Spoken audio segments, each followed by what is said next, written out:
अस्सलाम वालेकुम मुंहिंजा दोस्तो जेके प्रोफेसर ज़फ़र, प्रोफेसर यार मोहम्मद ऐं प्रोफेसर ज़ुबैर साहब वेठा हो अॼु मूंसां तव्हां गॾु वेठा हो इन वीडियो रिकॉर्ड करण जे दौरान त तव्हांखे मां इहे शयूं एक्सप्लेन कंदो हुअमि त जीअं सवलाई सां तव्हांखे ख़बर हुजे त सिंधी अदब में कहिड़ी कहिड़ी शयूं वधीक अहम आहिनि ऐं उन्हनि खे अहमियत छो हासिल आहे। अॼु असांजो जेको उनवान आहे उहो आहे सिंधी क्लासिकल शाइर। हाणे ही अहम क्लासिकल शाइर आहिनि जेके मां हिते लिखिया आहिनि। अनका आहिनि काज़ी कादन, मखदूम नूर, पीर मोहम्मद लखवी, शाह करीम बुलरियारो, शाह लुत्फुल्लाह कादरी, मियां शाह इनायत, शाह अब्दुल भिटाई, ख्वाजा मोहम्मद अवान, सचल सरमद सामी ऐं ख़लीफ़ो नबी बख्श खान लगारी। हाणे अवां ॾिसंदो इन ॿिनि खे मां जेको आहे सो हिते बंदि कयो आहे।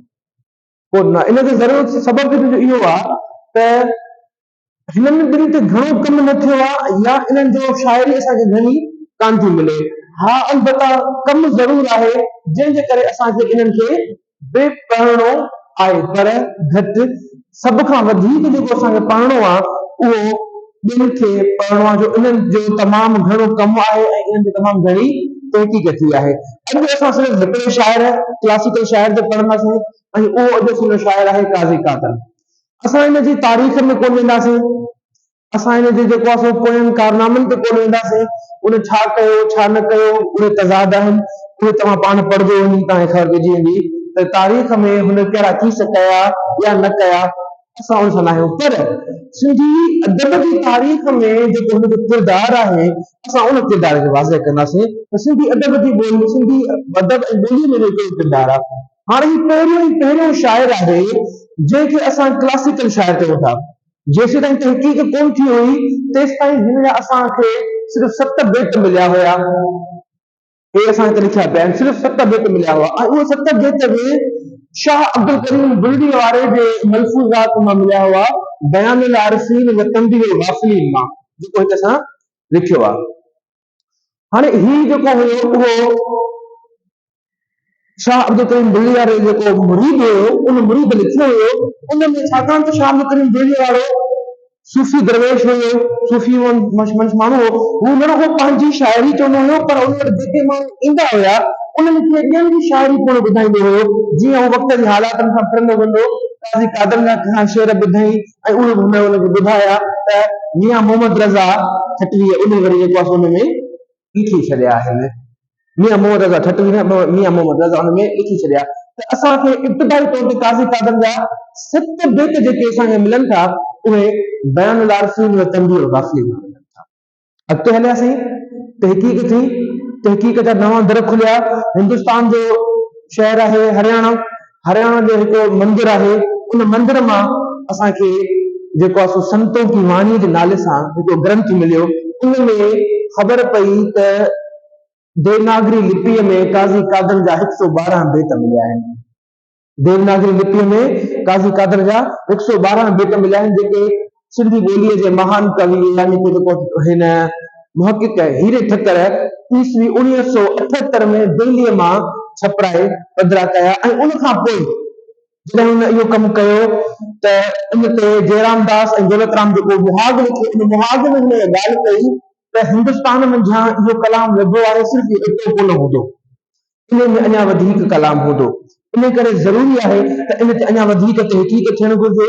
जीअं तहक़ीक़ थींदी असांजा दरवाज़ा खुलंदा, जंहिंखे डॉक्टर तनवीर अब्बासीअ ऐं डॉक्टर अब्दुल करीम सिंधी ने जेको आहे मज़मून लिखिया ईस्वी 1978 ईस्वी 1979 में मेहराणा रिसाले में उहे मज़मून छपियल आहिनि, जंहिंमें डॉक्टर अब्दुल करीम सिंधी ने पिणु इहा ॻाल्हि कई आहे त वाक़ई इन ते अञा वधीक तहक़ीक़ थियणु घुरिजे, जंहिं तहक़ीक़ जे बुनियाद ते असां अॻिते वधंदासीं ऐं असांखे ख़बर पवंदी त क्लासिकल शाइरी जो पाड़ो केतिरो वधीक मज़बूत ऐं कुठल आहिनि। ईअं अॻिते हली डॉक्टर नबी बख्श खान बलोच उहा तहक़ीक़ जारी रखी, उन बहस में अॻिते हलंदो रहियो, छाकाणि त हू जाखोड़ी इंसान हुयो। हुन न पियो चाहियो त सिंधी अदब जो सरमायो जेको आहे उहो ईअं ख़तम थी वञे। हुन मुसलसल 1978 खां वठी 88, 98, 21 साल लगातार हू कमु कंदो रहियो ऐं बिलाख़िर हुन 10 माख़ूज़नि जी बुनियाद ते 6 पाकिस्तानी यानी कि सिंध जा माख़ूज़ ऐं 4 ॿाहिरियां यानी कि हिंदुस्तान जा माख़ूज़ हुया। उन्हनि माख़ूज़नि जे बुनियाद ते हुन ज़ाहिर कयो त शाह अब्दुल करीम काज़ी कादर जा कुल 135 बेत आहिनि। जॾहिं त हीरे ठक्कर घणा कया हुया, 12 बेत चया 112 आहिनि, पर डॉक्टर बलोच जेको तहक़ीक़ कई उन तहक़ीक़ में साबित थियो त 135 बेत आहिनि, पर जीअं त बुनियादी तहक़ीक़ हीरे ठकर जी आहे, इन जे करे आम तौर ते मञियो वेंदो आहे त उन जा 112 बेत आहिनि। ऐं आम तौर ते शहरनि में या इम्तिहान में जेको सवाल ईंदो आहे उहो थींदो आहे त काज़ी क़ादर जा कुल केतिरा बेत आहिनि, त 112 बेत मञिया वेंदा आहिनि।